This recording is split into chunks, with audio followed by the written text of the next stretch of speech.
എന്നാ പിന്നെ ഞാൻ ഇറങ്ങട്ടെ. അങ്ങനെ ആട്ടോ. വരട്ടെ. ഈശോമിശിഹായ്ക്ക് സ്തുതിയായിരിക്കട്ടെ. എപ്പോഴും സ്തുതിയായിരിക്കട്ടെ. ഞങ്ങൾ നിന്റെ കാര്യം പറഞ്ഞോണ്ടിരിക്കുകയായിരുന്നു ഈനാചുട്ടിയെ. അതെയോ?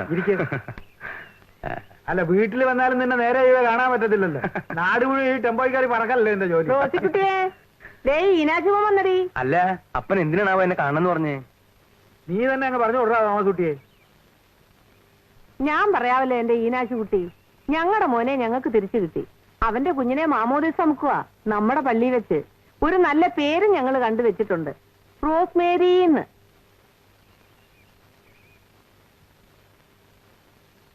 ഈശോയെ, ഇച്ചാനിത് എവിടെയായിരുന്നു? ഞാൻ എന്നും വിചാരിക്കും ഇച്ചാൻ ഇപ്പൊ വരുന്ന. പറ്റണ്ടേ മോളെ? തൊഴിലെന്ന് പറഞ്ഞ അവന് പണ്ടും ജീവനാ. അത് കഴിഞ്ഞിട്ടേ ബാക്കി കാര്യമുള്ളൂ. അമ്മ ഇങ്ങോട്ട് വന്നത് നീ അറിഞ്ഞ ഈനാച്ചുട്ടി? ഉവ്വ്, ഞാൻ തറവാട്ടി പോയി പറഞ്ഞു. എനിക്ക് എന്റെ റോസയെ കാണാഞ്ഞിട്ട് വല്ലാത്ത വിമിസായിരുന്നു. മനസ്സിലായി. അമ്മായിമ്മയും മരുമോളും തമ്മിലുള്ള സ്നേഹം മൂത്താണല്ലോ. ഞാൻ ഇവിടെയും കൂട്ടി മാറി താമസിക്കേണ്ടി വന്നത്. അതിനിപ്പോ അമ്മയെ മാത്രമായിട്ട് കുറ്റമൊന്നും പറയണ്ട. ഏതമ്മായിമ്മയ്ക്ക് ഇപ്പൊ പോരില്ലാത്തത്? റോസിയെ, ആ കാര്യം നീ ഇപ്പൊ ഇവിടെ വിളമ്പണ്ട. എന്താ വിളമ്പിയ? എടി, പോരെ എവിടുന്ന് ഉണ്ടായിരുന്നു. ഇപ്പൊ നീ എന്നെ കൊണ്ട് പറയിപ്പിക്കണ്ട. ഇത് പറയാനാണ് ഇങ്ങോട്ട് വന്നത്. എന്തിനാണ് നീ എന്നെ എഴുത്തയച്ചു വരുത്തിയത്? സദ്യ ഉണ്ണാൻ. വിളമ്പടി. പാവല്ലേടി തോമസ് കുട്ടി. കളിക്കണ്ട നീ. ഞാനേ നിന്റെ വീട്ടിൽ പോയിട്ടാ വരണത്. അന്ന് നീ എല്ലാവരും എതിർത്ത് അന്യജാതിപ്പെട്ട ഒരു പെൺകുട്ടിയെ കല്യാണം കഴിച്ച് സ്വന്തം ഇഷ്ടപ്രകാരം ജീവിക്കാൻ തുടങ്ങിയെന്ന് കേട്ടപ്പോ എനിക്ക് നിന്നോട് ഇത്തിരി ബഹുമാനം തോന്നിയിരുന്നു. ബഹുമാനം മാത്രമല്ല, കുറച്ച് അസൂയി. ഇപ്പൊ അതൊക്കെ പോയിട്ട് അളയാ, ഞാൻ അതിനെ അങ്ങനെ ഒന്നും പറയണ്ട. എടാ, തെറ്റാണെങ്കിലും ശരിയാണെങ്കിലും നമുക്കൊരൊറ്റ അഭിപ്രായം ഉണ്ടാവാൻ പാടുള്ളൂ. ആടിക്കളിക്കരുത്. അളിയനുവേട്ടനെ ഒരു കിന്നാരം പറച്ചില്. ഒന്ന് വന്നേ. ഞാനോ? ആ, ഇതൊന്ന് പിടിച്ചേ. ഓ ഈശോ, എനിക്ക് ഇങ്ങനൊരു വിദ്യയും കൂടി അറിയാന്നുള്ളത് ഞാൻ നിന്നോട് പറഞ്ഞിട്ടില്ലേ അല്ലേ? എന്താ ചെയ്യാ? ഇരിഞ്ഞാലോട്ട് കന്യാകുമാരി, കന്യാകുമാരി ഇരിഞ്ഞാലക്കൂടെ ഈ ഓട്ടല്ലേ. അതുകൊണ്ട് പറയാൻ മറന്നുപോയതാ. എന്നോടൊന്നും തോന്നരുത് കേട്ടാ. മോള് വണ്ടി കയറി ചെല്ലു മോളെ.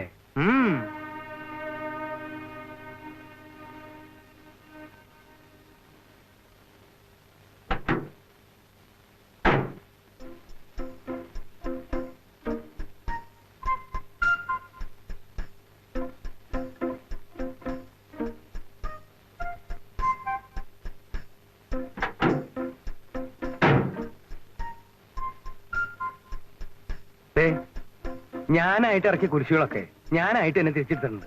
ഇനി നിന്റെ കാര്യം അത് നീ നോക്കിക്കോ.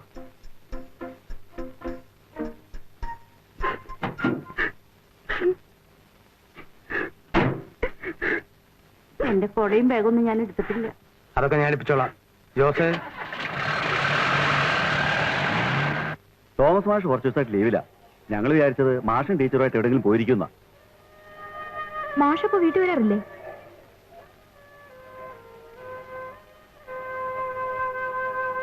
അതിനിടയ്ക്ക് ആരോ പറയുന്നത് കേട്ടു മാഷയോട് സ്ഥലമാറ്റത്തിന് ശ്രമിക്കുന്നു. നിങ്ങൾ തമ്മിൽ വല്ല പ്രശ്നമുണ്ടോ? ഇല്ല, ഒന്നുമില്ല.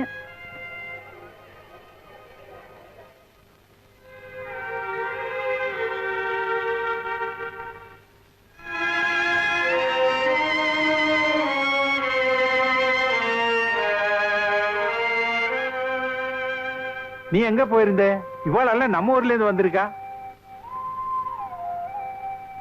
பெரிய மாமா வந்திருக்காரு, சீக்கிரமா வா. മാഷ കണ്ടോ? ഇല്ല, ലീവിലാണത്ര.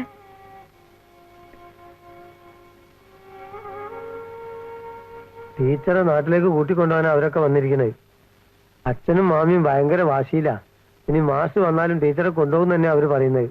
ആരാ അവരെയൊക്കെ വരുത്തിയത്? അച്ഛനാവും. ആരെയും തടുക്കാൻ വരികയാണെങ്കിൽ ഒരാൾ ബലം ഉണ്ടായിക്കോട്ടെ എന്ന് വെച്ചിട്ടായിരിക്കേ. ഞാൻ ഒരിടത്തേക്കും ഇല്ല. ചച്ചു, என்னது இது? நீ எங்க போயிருந்தே? இனிமே எங்கேயும் போக கூடாது என்ன? நான் பயந்தே போயிட்டேன். அப்ப கூட்டா ചച്ചുന്റെയും കുഞ്ഞിന്റെയും ഡ്രസ്സൊക്കെ എടുത്തൊരു പെട്ടിക്കകത്ത് വെക്കണം. പിന്നെ കുഞ്ഞിന്റെ പാല്, മരുന്ന് കുപ്പി, ബൊമ്മ ഗെമ്മ എല്ലാം എടുത്തൊരു പെട്ടിക്കകത്ത് വെക്കണം. ഒന്നും മറക്കണ്ട കേട്ടോ. ചച്ചു, ഇന്നേക്ക് നൈറ്റ് 9:30 മണിക്ക് നമ്മ ஊருக்கு போறோம். ആരോട് ചോദിച്ചിട്ടാ നിങ്ങൾ ഇതൊക്കെ തീരുമാനിച്ചത്? யாருக்கிட்டடி கேட்கணும்? இத்தனை நாளைக்கு உன் இஷ்டத்துக்கு நீ நடந்த. இனிமே நான் சொல்ற கொஞ்சம் கேளு. அந்த ஃபேமிலி கூட இருக்கிற பந்தமே நமக்கு வேண்டாண்டி. അപ്പൊ മാസ്റ്റർ വരാണെങ്കിൽ என்னடா பெரிய மாஸ்டர் ஒண்ணும் இல்லாத வாத்தியாரு இந்த குழந்தைக்கு அப்பா இல்லன்னு விசாரிக்கும் ഇവളെ കല്യാണം കഴിക്കാൻ കാത്തിരുന്നതാ എന്റെ മോൻ ചുപ്പണി. ഇവളെ ഞാൻ അവന്റെ കൈ പിടിച്ചു കൊടുക്കും. ഒരു കുട്ടിയുണ്ടെന്നല്ലേ ഉള്ളൂ. ഓ അതിപ്പോ വലിയ കാര്യമൊന്നുമല്ല. ഒന്ന് നിർത്തുന്നുണ്ടോ? കേട്ട് കേട്ട് മതിയായി. ഒരു നിമിഷം ഒരു സ്വസ്ഥത തരില്ല. സച്ചു വിവരം പുരിയാൻ പേശക്കൂടാது. நாங்க எல்லாம் யோசனை பண்ணி தான் முடிவு எடுத்திருக்கு. அண்ணா இவகிட்ட என்ன பேச்சு? இங்க வாங்க.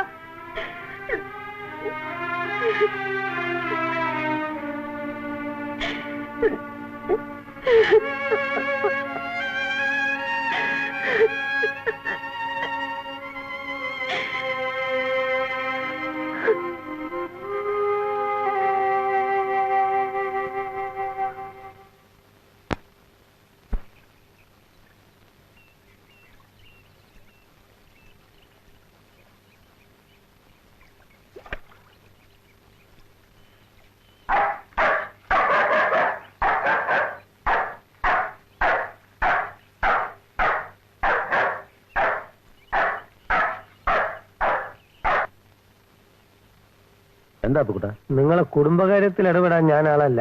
പക്ഷെ ഇത് അല്പം കടുപ്പായി പോയോന്നൊരു തോന്നല്. ഇതാ നിങ്ങൾക്ക് കയ്യോടെ തരാൻ ടീച്ചർ ഏൽപ്പിച്ചാണ് ഈ കത്ത്.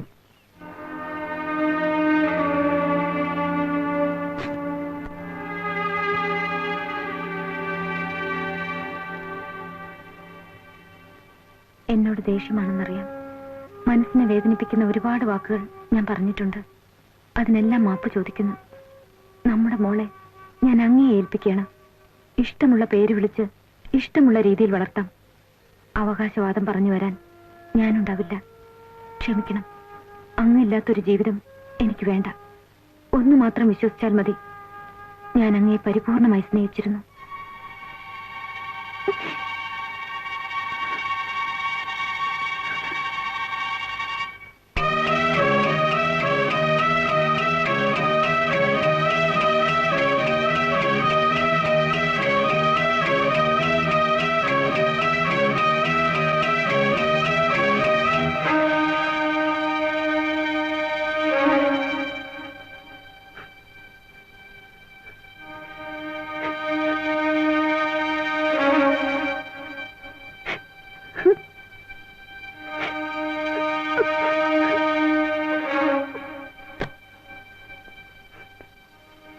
Mister Thomas Kurian. ഞാനാ.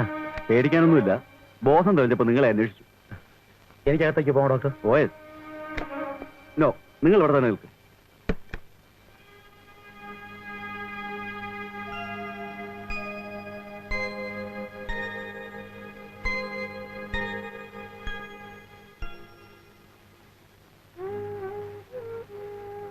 സരസ്വ,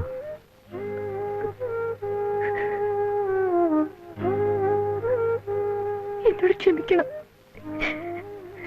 തനിച്ചാണെന്ന് തോന്നിയപ്പോ എനിക്ക് സഹിക്കാൻ കഴിഞ്ഞില്ല.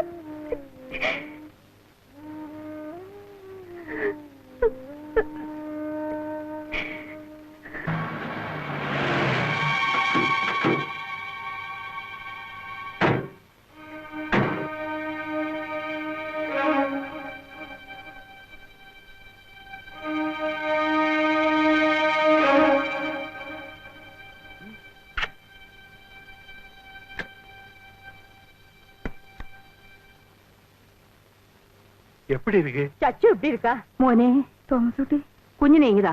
മാമോദിസ കഴിയുന്നവരെ കുഞ്ഞിനെ നമ്മുടെ വീട്ടിൽ നിർത്താം. என்ன மாமூலிசா? அண்ணா சொல்லி கொடுண்ணா. സരസ്വതി, ഞങ്ങൾ കൊണ്ടുപോവുകയാണ്. ஆமா, எங்க ஆத்து கொண்டு போய் மொட்டை அடிக்கணும், காது குத்தணும், சோறு கொடுக்கணும். അതങ്ങ് മനസ്സിലിരിക്കട്ടെ. പള്ളി പോയി പറഞ്ഞാൽ മതി. പള്ളിയാ? ആ വള്ളി എന്റെ മോന്റെ കുഞ്ഞാ. അത് ഞങ്ങളുടെ കൂടുതൽ തന്നെ വളരും. തിരുസഭയിൽ സ്ഥാനമുള്ളവരാ ഞങ്ങള്. സ്ഥാനമൊക്കെ നിങ്ങളുടെ വീട്ടില് നല്ല ഒന്നാന്തരം ബ്രാഹ്മണ കുടുംബത്തിൽ പിറന്നവളാ ഞങ്ങളുടെ സരസ്വതി. അവളുടെ കുഞ്ഞിനെ എങ്ങനെ വളർത്തണം ഞങ്ങൾക്കറിയാം. അല്ലയാണ? ആമാ. അയ്യടാ എന്റെ അമ്മേരെ, ഞങ്ങൾ നല്ല ഒന്നാന്തരം ക്രിസ്ത്യാനി കുടുംബത്തിൽ ജനിച്ചവരാ. ആ വെള്ളം അങ്ങ് വാങ്ങി വെച്ചാ മതി. എങ്ക വീട്ടില് വളർന്നാലും ഉങ്ക കുഴந்தை വളർന്നു പറഞ്ഞു കൊടുക്കും. റോസി, ഞാനൊന്നും പറഞ്ഞില്ല. തീർന്നോ? സരസ്വ എന്റെ ഭാര്യയാന്നേ. ആമാ. ഇതെന്റെ ചോരയെ പറഞ്ഞ കുഞ്ഞാന്നേ. അതെ. ആ, എന്നാല് ഞാനും സരസ്വവും ചിലത് തീരുമാനിച്ചിട്ടുണ്ട്. നിങ്ങളെല്ലാം ജീവിതത്തിന്റെ ഒരു വലിയ പങ്ക് കഴിഞ്ഞു. വല്യപ്പച്ചനും വല്യമ്മച്ചിയും മാമിയൊക്കെയായി. ഞങ്ങളൊന്ന് തുടങ്ങിയിട്ടേ ഉള്ളൂ. അപ്പന്റെ അമ്മയുടെ സ്നേഹം അറിഞ്ഞ് വളരാൻ ഈ കുഞ്ഞിനെ നിങ്ങളൊന്ന് അനുവദിക്കണം. എല്ലാവരും കൂടെ ചേർന്ന് എന്റെ സരസ്വിനെ ഗതിയാക്കിയില്ലേ, ഇനി അത് വേണ്ട. മാപ്പിളെ, ചച്ചു ഞങ്ങളുടെ മോളാണ്. മോനെ തോമസ് കുട്ടി. അമ്മച്ചി ആരെയും വിഷമിപ്പിക്കാനോ വേദനിപ്പിക്കാനോ പറഞ്ഞതല്ല. വരികയോ കൂടുകയോ എന്ത് വേണേ അയക്കും. ഞങ്ങൾക്ക് നിങ്ങൾ എല്ലാവരെയും വേണം ഒരു പരിധി വരെ. അത് കഴിഞ്ഞാൽ ഞങ്ങൾ അങ്ങ് ജീവിക്കാൻ പറ്റരുത്. തോമസ് കുട്ടി, ഇപ്പൊ എനിക്ക് നിന്നോട് വീണ്ടും ബഹുമാനം തോന്നി തുടങ്ങി. പെങ്ങളെ, ഇന്നത്തെ വണ്ടിക്ക് തന്നെ പോവല്ലേ? അല്ലേ സ്വാമി? അപ്പച്ച, അമ്മച്ചി, നിങ്ങൾ എന്റെ ടെമ്പോ കയറിക്കോ, ഞാൻ കൊണ്ടാക്കി തരാം. റോസി, ഇവരൊന്ന് പിടിച്ചു കയറ്റേ. കലക്കിട്ടോ.